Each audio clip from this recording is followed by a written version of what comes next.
तर आपण आज मराठीच्या लेक्चरमध्ये बघणार आहोत एक लेसन सकू आजी, कारण तो 7th वाला आहे लेसन.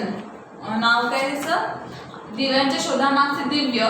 जसे लेखक आहेत डॉक्टर अनिल गोडबोले. तो उमिट आहे. तर आपण 8वा लेसन किंवा 8वा पाठ बघणार आहोत सकू आजी, ज्याचे लेखक आहेत राजन गवस. यांचा जन्म झाला होता 1959 मध्ये. ओके, तर राजन गवस जे ते मूळचे जे होते ते गडहिंग्लज जिल्ह्यातील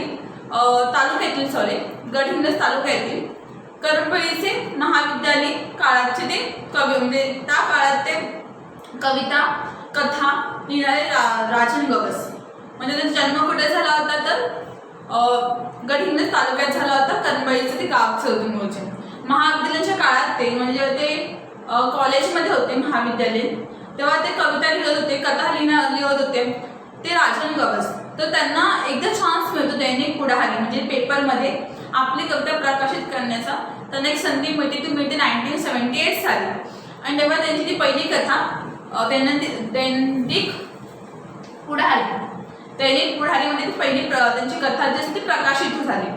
पुढे 1922 मध्ये उचकी ही कथा सत्य कथेमधून प्रकाशित झाली. आणि त्यांची त्याच वेळी जे होते ते म्हणजे त्याच वेळी परत हुतका हा कविता संग्रह प्रकाशित झाला. कविता संग्रह त्यात खूप सारे कवितांचा संग्रह होता, तो हुतका प्रकाशित झाला.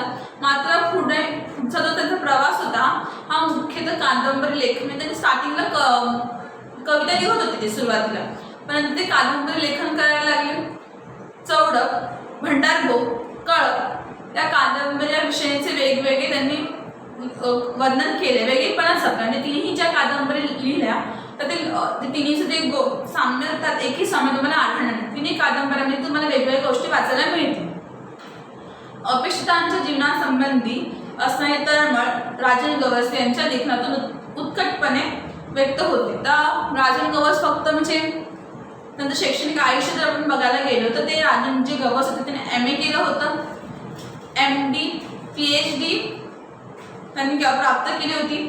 त्यांनी भाऊ पाध्ये यांच्या साहित्य अभ्यासनातून त्याच्यावर सुद्धा त्यांनी PhD मिळवली होती. ते पुणे विद्यापीठाच्या मराठी विभागात प्राध्यापक किंवा प्रपाठक म्हणून 2 वर्ष काम करत होते. गारगोटी या गावी असणाऱ्या कर्मवीर हिरे कॉलेजात जवळपास त्यांनी 28 वर्ष मराठीचे प्राध्यापक म्हणजे मराठीचे शिक्षक म्हणून 28 वर्ष त्या कॉलेजमध्ये गावचे जे कॉलेज त्यांनी काम केलं होतं म्हणून सेवा केली होती. सेवा केल्यानंतर त्यांनी शिवाजी विद्यापीठात विभाग प्रमुख म्हणून जबाबदारी सांभाळली. पण 1 जून 2019 मध्ये ते निवृत्त झाले, त्यांनी रिटायरमेंट घेतली 1 जून मध्ये. तर राजन गवस राजन गवस यांचं पूर्ण नाव आहे की राजन गणपती गवस. जन्म नोव्हेंबर 21 नोव्हेंबर इसवी सन 1959 मध्ये जन्म. गडहिंग्लजमध्ये त्यांचा तालुका आणि कोल्हापूर जिल्ह्यात महाराष्ट्रामध्ये त्यांचा जन्म झाला. कार्यक्षेत्र प्रोफेसर ते म्हणते. साहित्य प्रकार ते कुठच्या प्रकारे साहित्य लिहित होते, कविता, कथा, कादंबरी, समीक्षक, ललित गद्य. आणि जे विषय होते साहित्यांचे ते मोस्ट ऑफली सामाजिक विषय किंवा राजकीय विषय, वैचारिक किंवा सांस्कृतिक विषय यासारख्या मेन विषयांमध्ये ते लिहत होते. मग प्रसिद्ध साहित्य कृती त्यांनी जे साहित्य लिहिलं त्याचे प्रसिद्ध साहित्य कृतीचं होतं ते चौडक, भंडारभोग, धिंगाणा, तनकट आणि बळीचा हे जे मोस्ट ऑफ त्यांचे साहित्य ते खूप प्रसिद्ध झाले होते. तर त्यांना पुरस्कार सुद्धा प्राप्त आहेत. तर त्यांना ह.न. आपटे पुरस्कार मिळाले महाराष्ट्र शासनातर्फे 1985 मध्ये. भंडारभोग हा जो त्यांचा कादंबरी होती, या कादंबरीला वि.स. खांडेकर पुरस्कार मिळाला महाराष्ट्र शासनामार्फत 1989 मध्ये. भंडारभोग या कादंबरीला परत त्यांना पुरस्कार मिळाला संस्कृती पुरस्कार संस्कृती प्रतिष्ठान नवी दिल्लीकडून 1992 मध्ये. उत्कृष्ट कादंबरी लेखन पुरस्कार त्यांना मिळाला होता महाराष्ट्र शासनामार्फत 1994 मध्ये. विखे पाटील पुरस्कार 1996. शंकर पाटील पुरस्कार महाराष्ट्र साहित्य परिषद पुणे 1997. भंडारभोग या कादंबरीला ग.ल. ठोकळ पुरस्कार मिळाला महाराष्ट्र साहित्य परिषदकडून 1999 मध्ये. भैरतून दमानी पुरस्कार 1999 मध्ये. महाराष्ट्र फाउंडेशन पुरस्कार 2000 महाराष्ट्र फाउंडेशन पुरस्कार मिळाला. साहित्य अकादमी पुरस्कार मिळाला 2001 मध्ये तणकट पुस्तकासाठी, म्हणजे पुस्तक लिहिलं होतं तणकट, त्यासाठी 2001 मध्ये त्यांना साहित्य अकादमीचा पुरस्कार मिळाला. अनंत लाभ सटेवार पुरस्कार त्यांना मिळाला 2008 मध्ये. आनंदीबाई शिर्के पुरस्कार त्यांना महाराष्ट्र शासनामार्फत मिळाला 2008 मध्ये. तर त्यांची जी काही म्हणजे ही पुरस्कार होते त्यांना त्यांच्या जीवनभरात प्राप्त झाले. मग त्यांचं प्रकाशित साहित्य, त्यांनी कुठचे साहित्य त्यांनी प्रकाशित केले तर अंधश्रद्धा, रूढी, परंपरा, जातीयता, देवदासी, दारिद्र्य या सामाजिक प्रश्नांकडे राजन गवस यांच्या लेखनाचा ओढा दिसून त्यांचे लेखन आहेत. त्या लेखनामधून त्यांचे बेसिक सामाजिक प्रश्न असतात, त्या प्रश्नामध्ये त्यांचं लेखन मिळतं तुम्हाला. गवसांनी लिहिलेल्या चौंडक आणि भंडारभोग या 2 कादंबऱ्या अनुक्रमे देवदासींच्या व जोगत्यांच्या आयुष्यावरती बनलेल्या ह्या 2 कादंबऱ्या. त्यांच्या 2 कादंबऱ्यांचे आणि रिमनावलीची मुंगी त्या कथासंग्रहाचे कन्नड भाषेत सुद्धा अनुवादन झाले. म्हणजे त्यांनी 2 कादंबऱ्या लिहिल्या आहेत त्या चौडक आणि भंडारभोग याचं ट्रान्सलेशन सुद्धा झालं कन्नड भाषेमध्ये. त्यांची कविता संग्रह, हुदकाम, कथा संग्रह, रिमनावायला मुंगी, आपण माणसात जमा नाही, कादंबऱ्या चौडक, भंडारभोग, धिंगाणा, तणकट, कळप, बळीचा, ललित संग्रह, ललित लेख संग्रह, काचकवड्या, कैफियत आणि लोकल ते ग्लोबल. समीक्षा ग्रंथ पण त्याचे खूप सारे की भाऊ पाध्ये यांची कथा, भाऊ पाध्ये यांची कादंबरी, भाऊ पाध्ये, रोपटे पाझर, तृतीय पंथ्यांची बोली, असे खूप सारे त्यांनी पुस्तके लिहिली. आणि त्यांची काही जी पुस्तके आहेत ती वेगवेगळ्या भाषेमध्ये, इंग्लिशमध्ये सुद्धा त्यांची एक पुस्तक फ्रान्समध्ये अनुवादित झाली आहेत. परत इंग्लिशमध्ये सुद्धा काही पुस्तके लिहिली आहेत. Content methodology of Marathi, content methodology of Marathi. परत सीमा भागातली मराठी बोली, सीमा भागातली मराठी बोली, म्हणजे ती प्रत्येक ज्या राष्ट्राची सीमा असते तर त्या सीमेमध्ये सुद्धा वेगवेगळ्या भाषा बोलल्या जातात. कारण जशी त्याची जागा चेंज होते तशा भाषेसुद्धीमध्ये थोडाफार ना बदल आढळतो. जर तुम्ही महाराष्ट्रात जरी बघायला गेलं तर प्रत्येक खेड्यातील वेगवेगळी भाषा, वेगवेगळा प्रकार का होईना थोडाफार डिफरन्स प्रत्येक बोली भाषेमध्ये आढळतो. नंतर तृतीय पंथ्यांची बोली, लँग्वेज क्रिएटिव्हिटी अँड ॲप्लिकेशन. परत सायको लँग्वेस्टिक स्टडी ऑफ मराठी, ते सुद्धा त्यांनी पुस्तक लिहिलं आहे. त्यांनी संशोधन सुद्धा खूप केलं आहे मराठी भाषेमध्ये. तर आपण फक्त तर पुस्तकात जरा डोकवाऊया की पेज नंबर 27 मध्ये त्यांच्याबद्दल काय लिहिलं. तर राजन गवस यांचा जन्म झाला होता 1959 मध्ये 21 नोव्हेंबर. ओके. काळंबरी गावात प्रसिद्ध कथाकार होते, कादंबरीकार होते, कवी होते, समीक्षक होते, संशोधक होते. ह्या सगळ्या गोष्टी त्यांच्यामध्ये होत्या. भंडारभोग, धिंगाणा, कळप आणि तणकट इत्यादी कादंबऱ्या त्यांनी लिहिल्या. हुदका काव्यसंग्रह, काचकवड्या हा ललित गद्य संग्रह प्रसिद्ध, त्यांचे जे बेसिक जे प्रसिद्ध आहेत ते इथे लिहिले. तर प्रस्तुत पाठातून त्यांना काय सांगायचं आपल्याला, तिची सखू आजी असते आधीच्या मनातील जुन्या किंवा नव्या दोन्ही जीवन मूल्यांविषयीचे भान. जुन्या परंपरा आपण पाहतो पण जसं टाइम चेंज होतं तसं आपल्याला नवीन परंपरा सुद्धा आत्मसात केल्या हव्या. त्या गोष्टी तिला भान देते आजीला. तिची प्रगतशील दृष्टी, निर्णय क्षमता, माणसावरचे प्रेम अतिशय सहजतेने व ओघवत्या शैलीत लेखकाने वर्णन केले. तर जो सदर पाठ पूर्णपणे सखू आजी होती कोण, ती कशी होती, तिचे जे गुणवैशिष्ट्ये, तिचं वर्णन एकदम ओघवत्या शैलीमध्ये हा पाठात राजन गवसांनी केलंय.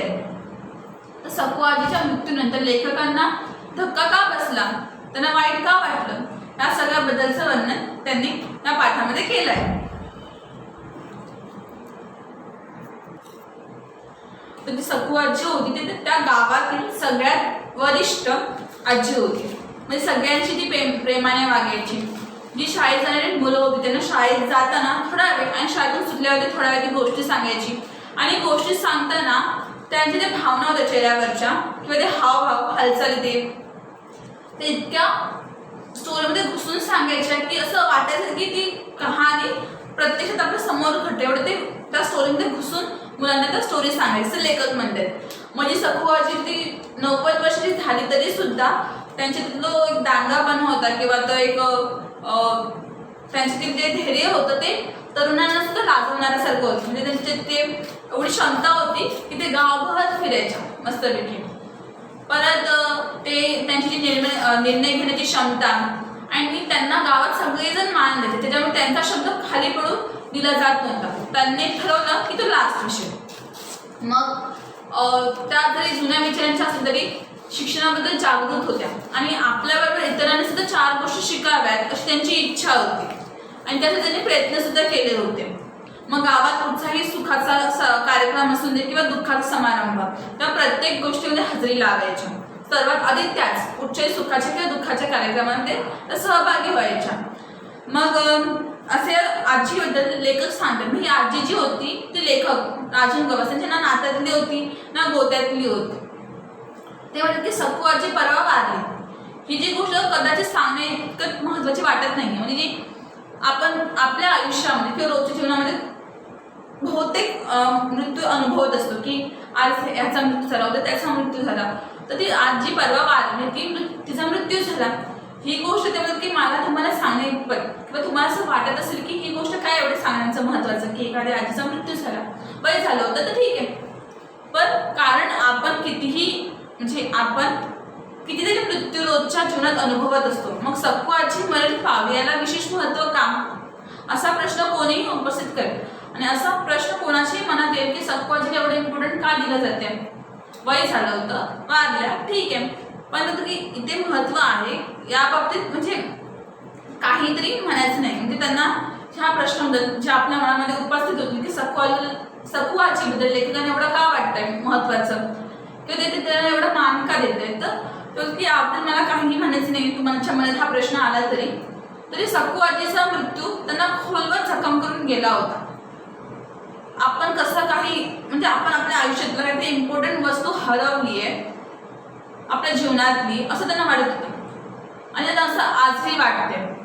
माझ्या सगळ्यात लेखक म्हणजे ते एक शुभ्र निरहब काही संपले म्हणजे त्यांच्या जीवनातला एक तेजस्वीपणा, एक आनंदाची गोष्ट कोणतरी हिरावून घेतली आहे की ती निघून गेली असं त्यांना आजही त्यांच्या आयुष्यामध्ये वाटतं. एक पोकळी वाटते, म्हणजे एक पोकळी म्हणजे रिकामी जागा, म्हणजे आयुष्यात एक कुठलीतरी जागा रिकामी झाली असं त्यांना आजही मनाला वाटत असतं. मग सखू आजी होती तरी कोण, तर जी सखू आजी होती ती लेखकांच्या नात्यातली होती. म्हणजे त्यांची रिलेटिव्स किंवा रिलेशनशिपमध्ये काहीच नव्हती ती, ठीक आहे, ना गोत्यातली, ना त्यांचं गोत्र एक होतं, मग ना जातीतली होती ना पातीतली, पण तरीही ती आजी लेखकांच्या जवळची होती. रक्ताच्या माणसं इतकीच, म्हणजे जेवढं आपल्या एखाद्या रक्ताच्या माणसासोबत नातं असतं तेवढंच त्यांनी सुद्धा त्या आजीसोबत नात्यामध्ये म्हणजे कनेक्ट होते तेवढे. सखू आजीचं वय वर्ष होतं 90. त्यांचं वर्ष होतं की 90 वर्षाच्या होत्या त्या. हातात काठी, वाकून कमान झालेली शरीर, म्हणजे त्यांची जी बॅकबोन म्हणजे रीडकी पूर्ण असं वाकली होती. चेहऱ्यावरती सुरकुत्या, रिंकल्स होते चेहऱ्यावरती. कोणी त्यांना विचारलं की कुठे जाताय बाबा, कोणी त्यांना विचारलं किंवा कोणीही गल्लीतून जेव्हा जायचं सखू आजी गावातून, तर कोणी त्यांना सहज म्हटलं की आजी कुठे चाललीस. कुठं म्हणजे कोठे, त्याला गावच्या भाषेत कुठं लिहिले, ओके. आजी कुठं चाललीस तर लगेच उत्तर यायचं कुठं जातोय बाबा, म्हातारं माणूस, हाडं गेली वडायला, बघा माझ्या मड्याला. म्हणजे सगळी जी हाडं आहेत ती आता काम करण्याची तर बंद झालीत, किंवा हाडं जी आहेत ती गळून पडलेत, तुम्ही बघा माझ्या मड्याला म्हणजे माझ्या म्हणण्याच्या वेळी तुम्ही बघा, अशी ती आजी उत्तर द्यायची. म्हातारी काय बोलते हे कोणाच्या म्हणजे सगळ्यांनी समजायला येत नव्हतं. म्हणजे असं एकही गावात व्यक्ती नव्हतं त्याला म्हातारीचं बोलणं समजेल असतं आणि प्रत्येकजण तिच्याशी बोलण्याचा प्रयत्न करत असतो. तरी सुद्धा म्हातारी प्रत्येकांशी बोलते. मला सखू आजी नेहमीच एक कविता वाटते असं लेखक म्हणतात. म्हणजे ती सखू आजी होती ती नेहमी कवितेमध्ये बोलायची. तिचा उद्देश होता कविता तयार करणार, पण कोणी तिला जर काही विचारलं की तिच्या तोंडातून कविताच निर्माण व्हायची. ती कवितेत जगते, कवितेत बोलते. तिच्या इतकं प्रचंड भाषेचं ज्ञान गावात कोणाकडे नसेल किंवा तिच्या एवढं माहिती देखील भाषेची नसेल असं लेखकाला दिसलं होतं. म्हणजे भाषेचं ज्ञान म्हणजे त्या भाषेविषयी जे शब्द असतात ते सगळं तिला ठाऊक होते, माहिती होते. तर सखू आजी सहज बोलायला लागली तर कविताच बोलायची. म्हणजे आपण नॉर्मली बोलतो तशी ती पण बोलायची, पण त्या कविता निर्माण करायच्या सखू आजी. म्हणजे कोणी म्हटलं म्हातारी गप घरात बसायचं, सोडून म्हणजे म्हातारी घरात बसायचं सोडून कुठे फिरतेस किंवा कुठे निघालीस मरायला म्हणजे फिरायला निघाली असं गावी नॉर्मली बोललं जातं. तर ती लगेच म्हणायची मरण लोकाला शरण दिक्काला माझ कपाळ भरले आभाळ मरला माणूस झिजलं कानूस म्हातारी नवसाची भरून उरायची. हे सगळं ती जुळून बोलायचे असं नाही. म्हणजे त्याचा अर्थ होता की मरण लोकाला निमित्त देवाला किंवा दिगंबराला शरण गेली आहे. माझा कपाळ भरले आभाळ मरण माणूस झिजलं कानूस म्हणजे माणूस म्हणजे तर ठीक आहे आणि ती पुन्हा झिजली होती म्हणजे म्हातारीचं वय तर तिथं झालंच होतं. म्हातारी नवसाची म्हणजे मी नवसाची आणि भरून उरायची म्हणजे सगळ्यांना भरून उडणारी किंवा सगळ्यांना टक्कर देणारी पेशी आहे अशी ती बोलून जायची. पण हे सगळं बोलताना तिच्याकडून सहजच कविता निर्माण व्हायची कारण प्रत्येक शब्दाच्या मागे तो एक राईम लागायचं. राईम वर्ड्स तयार होते म्हणजे रायमिंग तयार होते. जसं की अलंकार कुठे गेलं मरण लोकाला सरण दिक्काला लाला मागेला माझा कपाळ भरलं आभाळ कपाळने आभाळ मागे ल आला परत मरले माणूस झिजले कानूस सहसा आला म्हातारी नवसाची भरून उरायची चीची आली. तर अशा तिच्या या अलंकारामुळे ते प्रत्येक वेळी कविता तयार होऊन जायची आणि हे सगळं ती स्वतः एकदम जुळवून नाही बोलायची ते ॲटोमॅटिकली तिच्यावरून होऊन जायचं. पण ती बोलायला लागली की आपोआपच तिच्या तोंडातून ते बाहेर यायचं.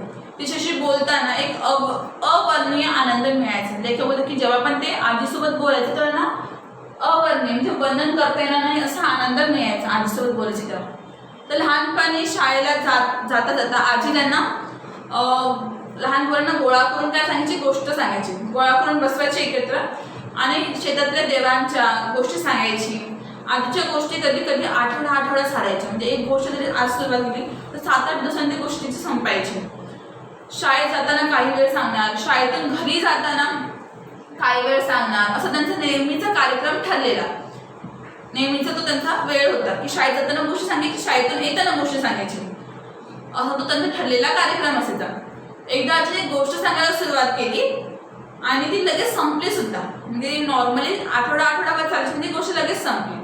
पण ती लेखक बोलतात की माझ्या मनात दीर्घकाळ एक घाव होऊन गेली किंवा दीर्घकाळ अशी बसून ठसून राहिली माझ्या मनातली. आजी म्हणाली शेतात एक साप होता त्याचा माणूस झाला त्याला पंख फुटले तो समुद्रावर गेला 4 तपश्चर्या केले परत आला त्याचा बैल झाला खांदा मळला नांगर झुकला फाळ नागिन डसली बैलाची दातुगडी बसली. दातुगडी म्हणजे दातखिळी म्हणजे जॉ लॉक होतो त्याला दातुगडी म्हणतात. बैलाची दातुगडी बसली दातकुडी बसली म्हणजे दातखिळी बसली. नांगराची नंदी झाली नागराची नदी झाली. बैलाला आंघोळ घातली त्याचा साप झाला आणि तो साप नागिनीला घेऊन पळाला. तर ही गोष्ट जी होती म्हणजे जरा शॉर्टकटमध्ये सांगायला ही जी गोष्ट होती हे सांगताना ते म्हणत की आधीच्या चेहऱ्यावरचे ते बदलणारे भाव म्हणजे प्रत्येक प्रसंगानुसार त्याच्या चेहऱ्याचे जे फेशियल एक्सप्रेशन ते बदलत जायचे. हाताच्या हालचाली या चाऱ्यातून हे सारं आपल्या समोर जसे तसं घडतं डिक्टो असं समोरासमोर घडतं असं त्यांना वाटायचं. आपण पाहतच आहोत एकदम डोळ्याच्या समोर. ते काही लोक ते इमॅजिन करतात पूर्ण स्टोरी तशी तर लेखक इमॅजिन करते ते आधीच सांगायची सगळ्या गोष्टी. कारण आधीचे फेशियल एक्सप्रेशन चेहऱ्याची हालचाली हावभाव ते तसंच एकदम त्या प्रसंगानुसारच असायचे. असं वाटून अंगावरती शहारे यायचे म्हणजे अंगावरती त्यांचे काटे यायचे. ही गोष्ट ऐकल्यानंतर कित्येक दिवस झाले की मी गोष्ट म्हणजे ती गोष्ट त्यांच्या स्वप्नात जशीच्या तशी घडायची म्हणजे जशी जी आजीने ती गोष्ट सांगितलेली तशीच्या तशी सेम गोष्ट त्यांच्या नेहमी स्वप्नात यायची. कधी कधी होतं की आपण ज्या गोष्टी बघतो किंवा आपल्या डोळ्यासमोर घडतात त्या गोष्टी आपल्या स्वप्नात सुद्धा दिसतात कॉमन आहे ते. तर त्यांना सुद्धा त्या गोष्टी जशाच्या तशा त्यांच्या स्वप्नात दिसायच्या. बैल आंघोळ करायला लागला की डोळे टाकून त्यांचे उघडे पडायचे त्यांची सुरू व्हायची. तिथून पुढे पण त्यांना झोपच नाही यायची. कधीतरी आपल्याला स्वप्नात साप नागिन म्हणजे त्यांना वाटायचं कधीतरी आपल्या स्वप्नातला जो साप आहे तो नागिनीला घेऊन जाईल आणि आपल्याला हे स्वप्न पडायचं बंद होईल असं त्यांना वाटलं होतं. आणि त्यांना नेहमी तो बैल आंघोळ करायचा तिथपर्यंत ते पोचायचे त्यांचे डोळे उघडायचे. तर त्यांना वाटत होतं कधीतरी की आपल्या स्वप्नात ही जेव्हा पूर्ण स्टोरी कम्प्लीट होईल की जो स्वप्नातला साप आहे तो नागिनीला घेऊन जाईल तेव्हा साप जर नागिनीला घेऊन गेला नागिनीला तर आपली ही स्टोरी कम्प्लीट होईल आणि आपल्याला स्वप्न बंद म्हणजे स्वप्न पडायचं सुद्धा बंद होतं, असं लेखकांचा एक भ्रम होता. तर पण अनेक वर्षामध्ये असं कधीही घडलं नाही, म्हणजे इतके वर्ष लोटले तरी सुद्धा असं कधीही घडलं नाही त्यांना ते स्वप्न पडत नाही. ही कथा कधी ना कधी का होईना त्यांच्या अचानक स्वप्नात येते, म्हणजे येतेच. आजीने अनेक गोष्टी सांगितल्या, खूप साऱ्या गोष्टींना आजीने सांगितल्या, म्हणजे ही एवढीच एक कथा होती जी त्यांच्या मेंदूमध्ये रुतून बसली होती, एकदम खोलवर गेली होती मेंदूच्या. हा प्रश्न अनुत्तरित आहे, म्हणजे त्याचे उत्तर मिळाले नाही असे. म्हणजे एकच अशी गोष्ट का जी आजीने सांगितलेली मेंदूमध्ये रुतून बसली होती. तर आजीने त्यांना अनेक गोष्टी सांगितलेल्या, त्या गोष्टी कधीच त्यांच्या स्वप्नात येत नव्हत्या, पण जी गोष्ट सांगितलेली सखू आजीने ती त्यांच्या कधी ना कधी का होईना स्वप्नात यायची, एकदम मेंदूमध्ये रुतून बसली होती. आणि त्याचा प्रश्न त्या प्रश्नांचं उत्तर मिळणं त्याला शक्यच नव्हतं त्या काळी. आणि त्यानंतर या गोष्टीचा अर्थ आजीला विचारला होता, म्हणजे त्यांना त्या आजीने गोष्ट सांगितली, त्यानंतर त्यांनी त्या आजीला या गोष्टीचा अर्थ विचारला. तर आजी काय म्हणायची, फक्त हसायची. आणि मध्येच एकदा म्हणाले त्यांना आजी की गाव गर्तीला सपान धरतीला धरती दुपावली माती हारावली. आता हे कोणाला कळणार की आजी काय बोलली, आणि विचारायला गेलं तर काय आजी सांगायची नाही. म्हणून त्यांनी परत आजीला काही विचारलंच नाही, कारण आजीला त्यांनी गोष्टीचा अर्थ विचारला होता. तर आजीने परत त्यांना कविता सांगितली की गाव गर्तीला सपान धरतीला धरती तुपावली माती हारवली. आणि ते की ह्या गोष्टीचा अर्थ तर कोणाला कळणार सुद्धा नव्हता. आणि मग त्यानंतर त्याने आजीला त्या गोष्टीचा अर्थ विचारणं सुद्धा सोडून दिलं. सक्कू आजी गावातल्या कोणाच्याही बारशाला, म्हणजे नेमिंग सेरेमनी, जेव्हा बाळाचं नाव ठेवतात, लग्नाला, मैत्रा म्हणजे एखादा घरातला माणूस मेला तर ते तिथे कार्यक्रम किंवा दिवस असतात त्या सगळ्या दिवसांना हटकून पुढे असायचे. म्हणजे प्रत्येक गोष्टीने ते पुढे, सुखाचं असू दे नाही ते दुःखाचं असू दे, सगळं तिच्या मनानुसार चालायचं. खरं शेवटी गावातली वरिष्ठ होती, तिच्या शब्दाला चॅलेंज नसायचं, म्हणजे ती एकदा बोलली की तिच्या विरुद्ध कोणी काही बोलायचं नाही. गावातले बापीय माणसात ती एकदम बरोबरीने वागायची किंवा वागायची. बापीय माणसं म्हणजे गावातले जे पुरुष मंडळी होते त्यांच्यासोबत ती एकदम बरोबरीने वागायची. एकदा गावच्या लक्ष्मीची जत्रा ठरली होती, म्हणजे गावात जत्रा असेल वर्षातून एकदा, ती एकदा त्याची जत्रा ठरली होती. ईद पडली आणि चाकबंदी झाली. चाकबंदी झाली म्हणजे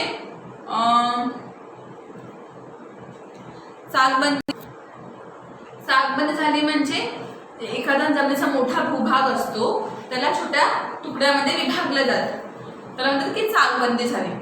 जसं की पहिला पालघर ठाणे जिल्ह्यामध्येच होता, पण आता तो ठाणे जिल्हा खूप मोठा होत होता म्हणून ठाणे जिल्हा दोन भागामध्ये डिवाइड केला, पालघर आणि ठाणे. तसं चाकबंदी त्याला म्हणतात. की अशात गावातील वस्तू बाहेर जाऊ द्यायची नाही असा नियम केला होता. म्हणजे चाकबंदी झाली, जेव्हा तो जमिनीचा भाग दोन भागामध्ये विभागला गेला तर त्यांनी ठरवलं की या भागातल्या वस्तू त्या भागात जाऊ द्यायची नाही, आयात निर्यात बंद केली होती. अशामध्ये तो सातबा घोरपड्यांचा पोरगा होता तो वागला, म्हणजे सातबा घोरपड्यांचा जो पोरगा होता तो नियमांच्या विरुद्ध गेला, की नियमभंग केले त्याने. गाव बैठक बसली, मग गावामध्ये बैठक बसली. पंच म्हणाले, पंच म्हणजे जे गावचे ज्युरी असतात किंवा ज्युरिस्डिक्शन गावचं, ते गावातील छोटे मोठे नियम घ्यायचे काम ते करतात. पंच म्हणाले रिवाजानुसार सातबाच्या पोराला दंड करायचा, म्हणजे त्यांची परंपरा, कोण चुकला तर त्याला शिक्षा मिळणारच. सगळ्यांनी मान डोलवले की हो ठीक आहे, त्याला आपण दंड द्यायचा. निर्णय फायनल सुद्धा झाला होता. एवढ्यात म्हातारी उठली आणि म्हणाली, म्हणजे सक्कूआजी उठून म्हणाली, पोरगा मांडीवरती घाण करते म्हणून मांडी कापतात होय? म्हणजे अगर लहान मुलाने मांडीवरती घाण केली तर आपण मांडी कापतो का? नाही ना. मग सगळे टाळा म्हणजे बघून बघायला लागले, म्हणजे सगळे तिकडे आश्चर्यचकित होऊन बघायला लागले. बोलायचं तरी काय, शेवटी सगळे उठले आणि आपापल्या घरच्या वाटेला निघाले किंवा वाटेला लागू पडले. आणि सातबाच्या पोराला कोणीच काही बोललं नाही. आणि म्हातारीची गावाला भीती होती, म्हणजे ती बरोबरच होती, म्हणजे एखाद्याने पहिल्यांदा चूक केली तर लगेच पहिल्यांदाच त्याला शिक्षा द्यायची नसते, एक वॉर्निंग देऊन तरी सोडायला पाहिजे. आणि ती उदाहरण सुद्धा देते की लहान बाळाचे आपल्या मांडीत घाण करते पण मांडी कापून टाकत नाही ना, सोडून देतो तो विषय, तसं एकदा सोडून द्यावा. आणि सगळेजण मग म्हातारीचा निर्णय फायनल केला. सक्कूआजीचा सगळेजण आपापल्या घरी निघाले. एकदा सक्कूआजी गावातल्या आया बाया, तिच्या बायका होत्या किंवा ज्या तिच्या वयाच्या ज्या होत्या, आया बायांना घेऊन गोळा करून ती होती की लेखकांच्या घरात आली. तेव्हा कॉलेजात लेखक होते, कॉलेज करत होते. तेव्हा त्यांच्या भागात प्रौढ साक्षरतेचे वर्ग जोरात होते. प्रौढ म्हणजे तरुण व्यवस्थेतील वर्ग किंवा अडल्ट. रोड म्हणजे तरुणपणातील जी अवस्था होते त्याला अडल्ट म्हणतात, अडल्ट. तर तरुण अवस्थेतील मुलांसाठी ते साक्षरतेचे वर्ग होते शिक्षणासाठी जोरात चालू होते. पण आमच्या गावात एकही चालत नव्हता, परंतु त्यांचं जो गाव होतं त्यांच्यामध्ये एकही वर्गधड चालत नव्हता. म्हातारी सगळ्या आया बायांच्या समोर म्हणाली, आमचं पोरगं एवढं काय शिकले, आपल्याला दुसरा मास्तर कशाला पाहिजे. म्हणजे ते गावात जे साक्षरतेचे वर्ग चालवणार होते ते मी शिकवत नसतील, तर ती म्हणजे की आपलं जे पोरगे आहे, जे लेखक आहेत ते गावात खूप शिकले होते, तर आपल्याला एका दुसऱ्या मास्तरची म्हणजे दुसऱ्या टीचरची काय गरज, आपण ह्याच्यावरनं शिकव, तूच शिकव आम्हाला, की तूच शिकवलं आम्हाला. सकुआजी म्हणजे 15 दिवसातच वाचायला शिकली, तर त्यानं शिकवणी सुरू केली. सगळ्या बायकांना ते शिकवायला सुद्धा लागली, म्हणजे स्वतः तर वाचायला शिकलीच, नंतर त्या सगळ्या बायकांना वाचायला शिकवत सुटल्या होत्या. त्यावेळी त्यांच्या गावात सरपंच अंगठेवाला होता. म्हणजे जो सरपंच होता तर स्वतःची सही सुद्धा करता येत नव्हती, अंगठा लागला सगळीकडे. त्यांना तिने सावलीत गाठलं, म्हणजे सावलीत म्हणजे गावातील लोकांशी भेटण्याची जागा. आणि त्या म्हातारीने त्यांना सहीपुरतं साक्षरता केलं, म्हणजे जिथे लोक गावात एकत्र भेटले तिथे जागेत भेटून त्यांना सही करता का येईल एवढं त्यांना साक्षर केलं होतं, एवढं त्यांना शिकवलं होतं की स्वतःची सही तरी करता यावी त्या माणसाला. आमच्या गावातले की लेखक, आमच्या गावातील चोपडा यांचा पोरगा पहिल्यांदा पोलीस झाला. लेखकाच्या गावातील एक होता चोपड्यांचा मुलगा, तो पहिल्यांदा पोलीस झाला होता. त्या म्हातारीनं गावच्या बायकांना गोळा करून त्याला ड्रेसवरती ओवाळलं होतं, म्हणजे त्याचं औक्षण केलं होतं, जे तो पहिल्यांदा पोलीस झालेला तेव्हा.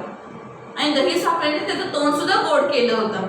गाव म्हणजे म्हातारीचं गाव तो गोतावळा होता. गोतावळा म्हणजे नातेवाईक, म्हणजे संपूर्ण जे गाव होतं ते म्हातारीसाठी तिचा परिवारच होतं, नातेवाईकमध्येच होते.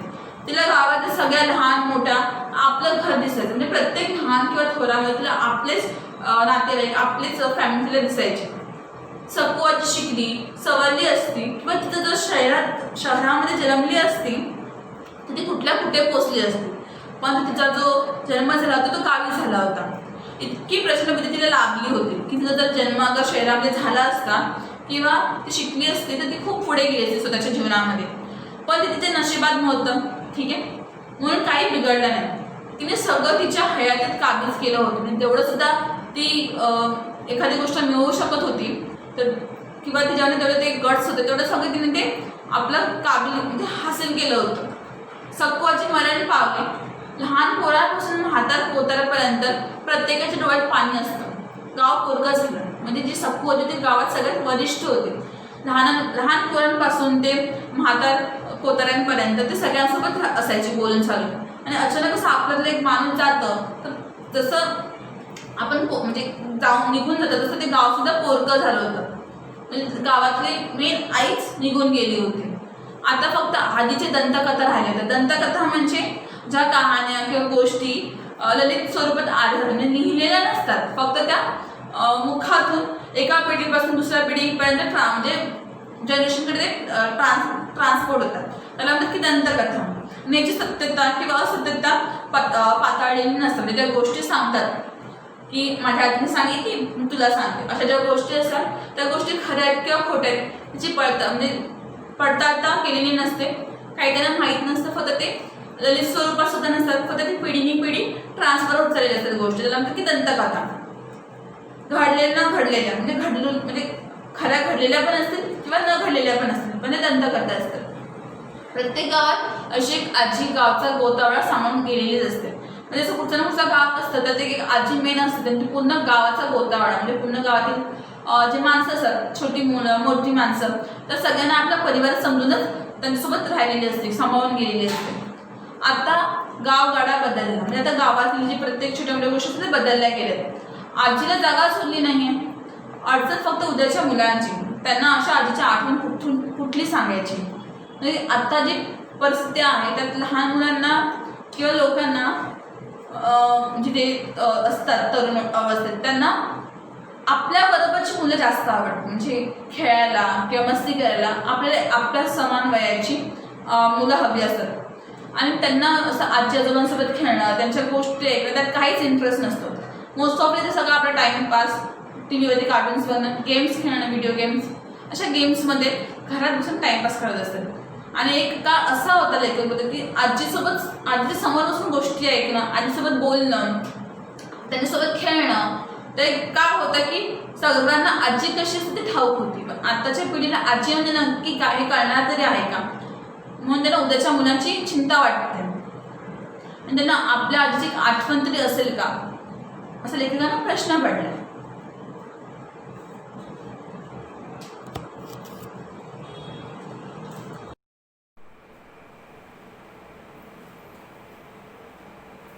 तर आज मराठीच्या लेक्चरमध्ये सखू आजी जो आपण लास्ट लेक्चर अभ्यासला पाठ, त्याचा स्वाध्याय बघणार आहोत. तर स्वाध्यायामध्ये आपल्याला पहिला प्रश्न विचारलाय. प्रश्न पहिला, खालील घटनेचा लेखकांवर झालेला परिणाम लिहा. पुढची घटना, तर सखू आजीचा मृत्यू झाला, त्या घटनेमुळे लेखकांच्या मनावरती कोणता परिणाम झाला. तर ते स्टार्टिंगलाच होतात पहिल्या पॅरामध्ये पेज नंबर 27 वरती, की जेव्हा सखू आजी वारली किंवा तिचा मृत्यू झाला तेव्हा त्यांना असं आपलं असं काहीतरी हरवल्यासारखं वाटलं, म्हणजे जीवनातली एक महत्त्वाची गोष्ट केल्यासारखी वाटली. परत एक शुभ्र निरव काही संपलंय त्यांच्या आयुष्यातली एक पोकळी, म्हणजे त्यांच्या आयुष्यात एक जागा रिकामी झाली असं त्यांना मनापासून वाटत होतं. तर तेच की लेखकांच्या मनावर खोल जखम करून गेले. त्यांचा जेव्हा मृत्यू झाला त्या लेखकांना खूप जखमले, खूप वाईट वाटलं की सखू आजी आता आपल्यामध्ये नाहीये, आपलं काही हरवल्याची जाणीव झाली. त्यांना आपलं असं एखादं नातेवाईक किंवा जवळची व्यक्ती हरवली आहे, आपल्यापासून दूर गेले अशी त्यांना फिलिंग येत होती. लेखकांच्या जगण्यातलं एक शुभ्र निरव काही संपलं अशी एक पोकळी निर्माण झाली आणि त्यांच्या आयुष्यात एक अशी जागा रिकामी झाली की त्यांना ती खूप महत्वाची वाटत होती. ती जागा सखू आजीच्या मृत्यूनंतर ती जागा रिकामी झाली. नंतर विचारलंय, सखू आजी कवितेत बोलते, कवितेत जगते, हे विधान स्पष्ट करणारी पाठातील वाक्य शोधा. म्हणजे पाठात कोणती वाक्य ज्याच्यातून आपल्याला समजेल की सखू आजी कवितेत बोलते, कवितेत जगते, ते आपल्याला शोधून द्यायचंय. उदाहरणासकट द्यायचं आपल्याला. तर जे आपले लेखक आहेत राजन गवस, त्यांनी या पाठात हे सांगितलं की जी सखू आजी होती ती 90 वर्षाची झाली तरी पण तरुणांना लाजवणारी, म्हणजे तिच्यातला जो धाडस होतं, हिंमत होती, ज्याच्याप्रमाणे ती गावात वावरायची ते तरुणांना सुद्धा लाजवणारी होती. आणि ते म्हणत होते की सखू आजी ती कवितेत जगते, कवितेत बोलते, म्हणजे ती मुद्दामून किंवा असं सोचून विचार करून कविता बोलायची नाही. म्हणजे ती बोलायला लागली की ऑटोमॅटिकली की सहजी अचानक त्या तोंडातून ते शब्द निघायचे आणि ते यमक किंवा अलंकार रूपीत ते शब्द असायचे. आपण बघायला गेलो तर समजा गावातलं कोणी विचारलं तिला, पेज नंबर 27 वरती आहे, कोणाशी जर सखू आजी गल्लीतून जात असेल आणि कुठच्या एका गावातल्या माणसाने विचारलं की आजी कुठे चाललीस, तर ती लगेच उत्तर द्यायची, कुठं जातोय बाबा, म्हातारा माणूस, हारा गेली वड्याला, बघा माझ्या वड्याला, अशी उत्तरं द्यायची. म्हातारी काय कोणाला समजत होते त्या कवितेच्या हातात. अजूनही तिने उदाहरण दिलंय की आता कोणी म्हटलं की म्हातारी घरात गप्प त्याचं सोडून कुठे चाललीस मरायला, तर ती लगेच म्हणायची, मरण लोकाला शरण दिक्काला, माझा कपाळ भरलं आभाळ, मरलं माणूस झिजलं काणूस, म्हातारी नवसाची भरून उरायची. मग प्रत्येक वेळी एक शब्द म्हणजे बोलायला लागली की ऑटोमॅटिकली त्या कवितेमध्ये त्याचं रूपांतर होत जायचं. लेखकाने स्वतःचा पर्सनल एक्झाम्पल सुद्धा दिलेलं की त्यांना सखू आजीने एक गोष्ट सांगितलेली, त्याचा अर्थ लेखकांना मुळीच समजला नव्हता, म्हणून ते त्या गोष्टीचा अर्थ सखू आजीला विचारतात की त्या गोष्टीचा अर्थ नक्की काय. तर सखू आजी उत्तर काय देते ते आहे पेज नंबर 28 वरती. तर त्या म्हणाल्या त्यांना, गाव गर्तीला सपान धरतीला, धरती दुपावली म्हातारी हरावली, हे ती 4 लाईन्स बोलते. तर परत लेखक म्हणतात की आजीला काही विचारलं कुठच्याही गोष्टीचा अर्थ तर ती कवितेतच बोलायची आणि ह्या शब्दांचा अर्थ मात्र आम्हाला मुळीच समजत नव्हतं. म्हणजे हे 3 एक्झाम्पल बघितले तर आपल्याला समजतं की जी सखू आजी होती ती कवितेत जगायची, कवितेत तिचं मन लागायचं, कवितेतच बोलायची ती. तिसरा प्रश्न आहे गुणवैशिष्ट्य लिहा. कोणाची लिहायची तर सखू आजीची. सखू आजी होती कशी तर बुद्धिमान होती आणि आपल्याला कुठे कळतं माहिती, सखू आजी अशिक्षित असली तरी गावात प्रौढ साक्षरतेचे वर्ग चालवावेत म्हणून ती आपल्या एका गावातील जे लेखक असतात त्यांना सांगते, जे आपले लेखक आहेत त्यांना सांगते की तू स्वतः शिकलेला आहेस, मग आम्हाला दुसऱ्या एका बाहेरच्या शिक्षकाची काय गरज, तूच आम्हाला शिकव. आणि ती लेखकाकडून केवळ 15 दिवसात भाषा बोलायला म्हणजे शब्द वाचायला शिकते. ते काय होतं की जेव्हा आपण लहान असतो ना तेव्हा आपल्याला खूप ते इझी जातं कॅच. एखादी नवीन गोष्ट शिकण्याला लहान असतो आणि एखादी नवीन गोष्ट शिकायची असेल ना ते फटाफट आपल्याला समजतं. पण जसं जसं आपण मोठं होत जातो ना तसं नवनवीन गोष्ट आपल्याला कठीण होत जातं. लहानपणी सोपं असतं नवनवीन गोष्ट शिकायला, पण मोठं झालं की त्या गोष्टी कठीण बनतात. पण आजी 90 वर्षाची होती त्यावेळी त्यांनी सहजपणे 15 दिवसात त्या बोलायला शिकल्या. सॉरी मराठी भाषा वाचायला शिकल्या. आपल्याबरोबर त्यांना जसं वाचायला जमलं तसं त्या इतरांना शिकवत लावल्या. तो गावातला सरपंच होता त्यांचा, तो फक्त अंगुठा छापता, अंगुठाच द्यायला लावायचा, त्याला सही करता येत नव्हती. तर सखू आजीने त्याला सही करण्यात साक्षर बनवलं. ते बुद्धिमान होत्या, प्रतिभावंत होत्या. म्हणजे त्यांच्या जे विचार होते, त्यांचे विचार किंवा त्यांची मत ते सगळे मानायचे. तसं की त्याने एक उदाहरण दिलं होतं की एकदा गावात चाकबंदी झाली. म्हणजे काय, गावात जेव्हा मोठा भाग छोट्या भूभागामध्ये विभागला जातो त्याला चाकबंदी म्हणतात. आणि अशा वेळी त्यांनी ठरवलं होतं की गावातली एकही गोष्ट आपण दुसऱ्या ठिकाणी पाठवायची नाही. म्हणजे सातबाराचा जो पोरगा होता, सातबाचा पोरगा, त्याने तो नियम मोडला तर त्याला सगळेजण काय करत होते, शिक्षा देत होते परंपरेनुसार आणि त्यांच्या नियमानुसार. तर सखू आजी काय बोलली की मांडी ती पोरग घाण करते म्हणून तुम्ही मांडी कापतात त्यावर नाही ना. मग तसं जेव्हा एक शब्द त्या बोलल्या तसंच सगळे ताबडतोब उठले. त्यांनी त्यांचा निर्णय मानला की हा सातबाच्या पोराला शिक्षा करायची नाही. तर त्या उदाहरणावरून कळतं आपल्याला की त्या प्रतिभावंत सुद्धा होत्या. प्रेमळ, सखू आजी प्रेमळ होतीच. सुरुवातीलाच बोलत होती की सखू आजी गावातील छोट्यापासून मोठ्या माणसासोबत प्रेमाने बोलायची. जेव्हा शाळेत मुलं जात असतील तर त्या टायमिंगमध्ये थोड्या आधी, शाळेच्या टायमिंगच्या आधी थोड्या वेळ गोष्ट सांगायची. शाळेतून सुटल्यावर थोड्या वेळ गोष्ट सांगायची. परत प्रत्येक माणसाची प्रेमाने बोलायची. त्याच्यामुळे कसं सगळ्यांना ती आजी नात्यातली नसली तरी आपलीच ती आजी वाटायची. मग करारी सुद्धा होती. करारी म्हणजे बेधडक निर्भयपणे आपलं मत दुसऱ्यासमोर मांड, त्याला करारीपणा बोलतात. ती सखू आजी होतीच. तर सातबाऱ्याच्या वेळी गावकऱ्यांनी फायनल केलं होतं. गावकरी म्हणजे गावाची मंडळी असते किंवा जी पंच समिती असते, जे डिसिजन घेतात गावातले छोटे मोठे, त्यांनी फायनल केलं होतं की सातबाच्या पोराला आपण दंड द्यायचा. परंतु आजी सगळ्यांमध्ये उभी राहून एकदम बेधडकपणे निर्भयपणे बोलते आणि तिचा जो निर्णय असतो तो सगळ्यांना मान्य सुद्धा होतो. तर ती करारी होती हे आपल्याला समजतं. नंतर आहे स्वमत. मध्ये एक प्रश्न की कंसाच्या सूचनेनुसार बदल करा. ते तुम्हाला होमवर्क आहे की याबद्दल मला काहीच म्हणायचं नाही, काळ ओळखायचा पुढचा काळ आहे. आपण 8th स्टँडर्डमध्ये अभ्यास केलाच असेल. आजी कुठे चालली, अधोरेखित शब्दाची जात ओळखायची आहे. नाम आहे, सर्वनाम आहे ते. आजी माझ्या जवळची होती. विरोधाचे शब्द लिहायचे. जवळ अपोजिट वर्ड दूर. डोंगराच्या कुशीत वसले होते ते गाव. अधोरेखित शब्दाचे समानार्थी शब्द लिहा. डोंगर, पर्वत, चालेल पर्वत. मग स्वमत.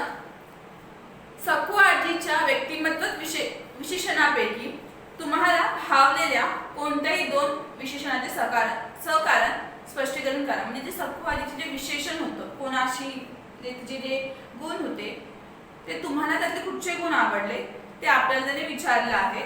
आणि दुसरं आहे की खालील मुद्द्यांना अनुसरून सखू आजीशी तुमचे मत लिहा. करारीपणा, आजीचा गोतावळा, अभिव्यक्ती 3 आहेत. म्हणजे टोटल 5 स्वमत टाईप आहेत प्रश्न. तिथलं 2 विशेषण आपण पहिला की सखू आजीच्या व्यक्तिमत्व विशेषणापैकी तुम्हाला भावलेल्या कोणत्या 2 विशेषणांचे सहकार्य आहे. आणि तिचं व्यक्तिमत्व म्हणजे ती कशी होती तर करारीपणा. मला तो खूप आवडला की आपल्या मनात जे आहे ते समोराला बेधडकपणे सांगणं, तो एक करारीपणा. सहकारण, कारण म्हणजे काय की माणसाने दुसऱ्याला न घाबरता राहायला पाहिजे आणि आपल्या मनात जे काय आहे ते आपल्याला बिनधास्तपणे समोरच्याला सांगता आलं पाहिजे. म्हणून तो करारीपणा एक गुण चांगला होता त्यांचा. प्रेमळ म्हणजे प्रत्येक माणसाने माणसासोबत प्रेमाने वागलं पाहिजे. बंधुत्वाची भावना निर्माण झाली पाहिजे. समता, एकता निर्माण करायची असेल तर प्रेमळ मार्ग म्हणजे सगळ्यांशी चांगलपणे बोलणे हा एक चांगला उपाय असतो. तर प्रेमळ. दुसरा बुद्धिमान होती सखू आजी. ते तर खूपच चांगलं तिचं गुण विशेषण होतं. एवढ्या म्हणजे 90 वर्षाची होती, कमी शिकलेली होती. तर तिला शिक्षणाचे महत्त्व माहिती होतं की शिक्षणाचे महत्त्व काय आहे आजच्या जगामध्ये. परत जेव्हा त्यांच्या गावामध्ये जो मुलगा होता तो पोलीस झाला, पहिला पोलीस, तेव्हा तिने त्याचं अभिनंदन करण्यासाठी त्याचं औक्षण करण्यासाठी सगळे गावातल्या ज्या बायका होत्या त्यांना घेऊन गेली, त्याला दही साखर खायला घातली. प्रेम कोणी आपल्या म्हणजे आता दुसऱ्याचा बघा पोलीस झाला त्याने आपल्याला काय फरक पडतो, पण सकवाजीला सगळं जे गाव होतं ते आपलं परिवारच वाटायचं, एक फॅमिलीच वाटायची. म्हणजे गावातल्या प्रत्येक सुखादुःखात किंवा आनंदामध्ये समारंभामध्ये स्वतःहून पुढे यायची कामं बिमं करायला. म्हणजे त्याला त्या गोष्टीचा तिला आनंद देखील तेवढाच व्हायचा.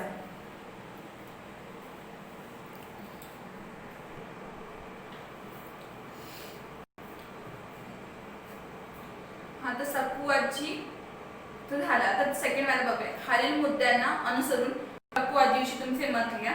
करारीपणा. सकवाजीच्या करारीपणा आपल्याला काय वाटतं? आणि आधीचा गोतावळा. गोतावळा म्हणजे नातेवाईक, रिलेटिव्ह. तर करारीपणा आपल्याला सकवाजीचा केव्हा काढलेला की जेव्हा सकवाजीच्या शब्दाला गावात खूप मान असेल, ती बोलली की सगळं तिचं ऐकत असेल मत, आणि तिला कोणीही असं उलट किंवा तिच्या निर्णयावरती कोणीही दुसरा असा स्वतःचा निर्णय सुनवत नसेल. तिचा निर्णय तो फायनल निर्णय सकवाजीचा. तर गावात करताना काय झालं होतं? चाकबंदी झाली होती. चाकबंदीमध्ये मी साधारणतः सांगते की एक मोठा भूभाग किंवा छोट्या भूभागामध्ये म्हणजे एक मोठी जमीन छोट्या छोट्या तुकड्यांमध्ये विभागली जाते की जे छोटे छोटे पार्ट केले जातात, त्याला चाकबंदी म्हणतात. तर गावात चाकबंदी झाली होती आणि अशा वेळी त्यांनी काय ठरवलं होतं की गावातली कोणतीही गोष्ट निर्यात करायची नाही किंवा आयात करायची नाही. गावातली गोष्ट बाहेर नाही गेली पाहिजे, गावात कुठची गोष्ट आली नाही असं त्यांनी ठरवलं होतं. तरी सुद्धा तो सातबाचा मुलगा होता, त्याने काय केलेलं की गावाचा तो नियम मोडला होता आणि त्यामुळे त्याला शिक्षा त्याचं सगळ्या पंचायत समितीने गावकऱ्यांनी ठरवलं होतं. गावकरी म्हणजे जे लोक गावात राहतात त्यांनी ठरवलं होतं आणि त्यांचा निर्णय फायनल सुद्धा झाला होता. तेवढं सकवाजी उठून काय बोलली की मुलगा घाण करतो ना, आपण कधी काही मांडी कापतो काय, मांडी ती घाण केली तर नाही ना. मग तिच्या त्या एका बोलण्यावरून सगळे तिथून उठाले आणि आपापल्या घरच्या वाटायला लागले. तिचा सगळ्यांनी निर्णय मान्य नाही केला आणि सातबाच्या बोलल्यानंतर कोणीही काहीही बोललं नाही. आणि सकवाजीचा हा जो करारीपणा होता म्हणजे निर्भयपणे बेधडकपणे आपलं मत दुसऱ्यांच्यासमोर मांडणे, तो इथे आपल्याला समजत होता. नंतर आधीचा गोतावळा म्हणजे आधीचे रिलेटिव्ह किंवा आधीचा परिवार होता ते कसं होतं? तर आजी गावातल्या सगळ्यांशीच म्हणजे लहानांपासून मोठ्यांपर्यंत सर्वांशीच प्रेमाने वागायची, सर्वांसोबत येता जाता बोलत असायची. म्हणजे गावातील एकूण एक व्यक्तीशी. आणि जी सकवाजी होती ती सगळ्या लहान मुलांना शाळेत जाण्याच्या पूर्वी, शाळेतून सुटल्याच्या नंतर थोडा वेळ गोष्ट सांगायची. तिच्या ज्या गोष्टी होत्या म्हणजे जेव्हा ती गोष्ट सांगायची त्याच्या चेहऱ्यावरती पुन्हा भाव असायचे की गोष्टीत जे बोलते आणि ते प्रत्यक्ष आपल्या समोर घडतं असं मुलांना वाटायचं. म्हणून सगळ्याच मुलांना सकवाजीबद्दल प्रेम होतं आणि मोठे लोक त्यांचा आदर सुद्धा करत होते. म्हणजे गावातली जी माणसं होती ती तिच्यासाठी आजूबाजूची शेजारी नव्हती, तर ती तिच्यासाठी एक फॅमिली होती, तिचा पूर्ण परिवारच ते होते. कारण सकवाजी ती एकटीच होती. आणि परत आपलं भलं किंवा गावाचं भलं कसं व्हावं त्यात ती सर्वप्रथम असायची. जसं की गावात त्यांना साक्षरताचे प्रौढ वर्ग चालवायचे होते आणि गावात असा लेखक होते तेच तेव्हा खूप शिकलेले होते. तेव्हा त्या लेखकांकडे गेल्या आणि त्यांना म्हणाल्या की तू आम्हाला शिकव, तू एवढं शिकलेला आहेस तर. मग त्या 15 दिवसात स्वतः वाचायला शिकल्या. बाकीच्यांना सुद्धा त्यांनी शिकवलं वाचायला आणि गावाचा जो सरपंच होता त्याला सही करून साक्षर केलं. आणि त्या फक्त स्वतःचा विचार नाही करायचा तर आपल्यासोबत आपल्या गावातील जे त्यांचे परिवार मानले तर प्रत्येकाचा ते विचार करायचे. नंतर अभिव्यक्ती. बदलत्या गावगड्यात आजीला जागा चोरली नाही या विधानाबाबत तुमचे मत सविस्तर लिहा. हा म्हणजे काय होतं की आधीचे जे लोक होते ते एकत्र राहायचे, सहकुटुंब. म्हणजे काका, आजी आजोबा अशी सगळ्यांची ती फॅमिली होती. 3-4 भाव असले तरी एकत्र राहायचे आणि मोठी फॅमिली होती ती. मग त्याच्यामध्ये प्रत्येक मुलाला आपल्या म्हणजे नात्यातला अर्थ समजायचा की काका कशी असते, काका कसा असतो, काकी कशी असते, आजी आजोबा म्हणजे काय, त्यांचं प्रेम, ते सगळं त्या मुलाला अनुभवायला मिळायचं. परंतु आता काय होतं की 2 भाव असतील किंवा 3 भाव असतील, तिघांच्या पण वेगवेगळी ठिकाणी राहतात, तिघं सुद्धा वेगवेगळ्या ठिकाणी राहतात. कोणी असं म्हणणार नाही की आपण ठिकाणी एकत्र राहायला पाहिजे. मग आता त्यांच्या आई वडिलांचा प्रश्न. मग आई वडील काय करतात, थोडा वेळ ह्या मुलाकडे राहणं, थोडा वेळ त्या मुलाकडे राहणं, थोडा वेळ त्या मुलाकडे. त्यामुळे काय होतं की आजी आजोबांना सुद्धा आपल्या नातवाचं जे प्रेम असतं किंवा नातवाबरोबर खेळण्याची ओढ असते ती ती सुद्धा पूर्ण होत नाही त्या मुलाला आपल्या आजी आजोबांचं जे प्रेम असतं किंवा जो अनुभव असतो तो मिळत नाही आजची नवीन पिढी ही. तर जेवढं म्हणजे ह्या पिढीने हे सगळं बदललं पाहिजे. आपण म्हणजे फॅमिलीने एकत्र राहायला पाहिजे, ना की वेगवेगळं राहायला पाहिजे. त्यामुळे मग प्रत्येक माणसाला म्हणजे प्रत्येक लहान मुलाला आपल्या आजीचा किंवा आजोबांचं जे प्रेम असतं ते अनुभवायला मिळेल. नंतर आहे की तुम्हाला समजली सखू आजी चे व्यक्तिचित्र रेखाटा. म्हणजे आपल्याला कोणती सखू आजी समजली ते आपल्याला त्यांनी सांगायचं, ते आपल्याला ठरवायचं आहे. तर आपल्याला या पाठामध्ये कुठची आजी समजली, सखू आजी नक्की होती तरी कशी, तर कशी होती ती बेधडक किंवा निर्भयपणे आपलं मत मांडणारी, करारी जबाब देणारी, परत प्रेमाने वागणारी सगळ्यांसोबत, अजून कवितेत जगणारी, कवितेत बोलणारी होती सखू आजी, प्रतिभावंत होती, बुद्धिमान होती, आपला विचार न करता पुन्हा गावाचा विचार करायची आणि मग निर्णय घ्यायची. प्रत्येक वेळी म्हणजे पटकन असा ती चटकीस अशी निर्णय घ्यायची, चुटकीस अशी निर्णय नाही घ्यायची. प्रत्येक बाजूने विचार करायची मग ती निर्णय घ्यायची. ते प्रत्येक ती खून असते किंवा निशाण असते बुद्धिमान माणसाची. कारण लगेच जो असा निर्णय घेतो तडकाफडकी, तर निर्णय प्रत्येक वेळी बरोबर असेल असं नाही. आपल्याला चारही बाजूने विचार करून निर्णय घेतला पाहिजे. जसे आजी घ्यायची, परत ती सगळ्या गावाला आपला परिवार मानायची. जसं की गावात काही झालं, छोटा मोठा सण समारंभ किंवा दुःख असेल कोणाचं, तर आजी सगळ्यात पुढे असायची. मुलांना प्रेमाने गोष्टी सांगायची शाळेत जाताना, शाळेतून येताना. म्हणून ती जी लहान मुलं असती त्यांना ती आजी सगळ्यात प्रिय होती. आपल्या रक्ताची नात्याची नसली तरी सुद्धा गावातली आजी त्यांना सगळ्यांना प्रिय होती. सगळ्यांशी ती प्रेमाने बोलायची. परत कोणीही काही विचारलं तर कवितेत उत्तर द्यायची. कारण जसं आपण आधी पण डिस्कस केलं की ती स्वतःहून कविता नाही बोलायची. जेव्हा ती बोलायला लागायची तेव्हा ते ऑटोमॅटिकली ते कवितेत रूपांतर होत जायचे, ते शब्द किंवा यमक अलंकार त्यांच्यामध्ये ऑटोमॅटिकली जुळून जायचा. आणि तिच्यासोबत बोलायचं म्हणजे सर्वांनाच एक आनंदाचा विषय असायचा, कारण तिची उत्तरच तशी असायची. आणि गावकऱ्यांना प्रत्येक चांगल्या वाईट प्रसंगात ती निर्णय घेताना मदत करायची. जसं की सातव्याच्या पोळ्याच्या वेळी गावात सगळ्याला दंड देत होते, परंतु ती गावकऱ्यांना एकच वाक्य बोलते, सगळेजण समजतं की आजीला काय बोलते. सगळेजण उठतात आणि आपापल्या घरच्या वाटेला चालू पडतात. प्रतिभावंत होती, तिचे विचार सगळे मान्य करते. तिच्या समोर कोणाची बोलण्याची हिंमत सुद्धा होत नव्हती. तर अशी काही गुणवैशिष्ट्य होती आजीची. व्यक्तिचित्र सवयी. सखू आजी व तुमची आजी याच्या स्वभावातील साम्य स्थळ शोधा. म्हणजे जी सखू आजी होती आणि तुमची आजी त्यातील साम्य भेद काय आहे ते तुम्हाला, साम्य स्थळ अशी कुठची गोष्ट ते कॉमन आहे सखू आजी आणि तुमच्या आजीमध्ये ते तुम्हाला लिहायचे. साम्य स्थळ म्हणजे कॉमन थिंग्स. तुमच्या आजीमध्ये आणि सखू आजीमध्ये काय कॉमन असते, जसं की प्रत्येकाची आजी आपल्याला गोष्ट सांगते आपण लहान असतो तेव्हा, मग ते एक येऊ शकतं कॉमन गोष्ट. बाकीच्या गोष्टी तुम्हालाच माहिती असेल, कारण स्वमत आहे आपल्या आजीबद्दल. तर हे तुम्ही तुमच्या ओन वर्ड्समध्ये थोडंसं स्वमत लिहून ठेवा.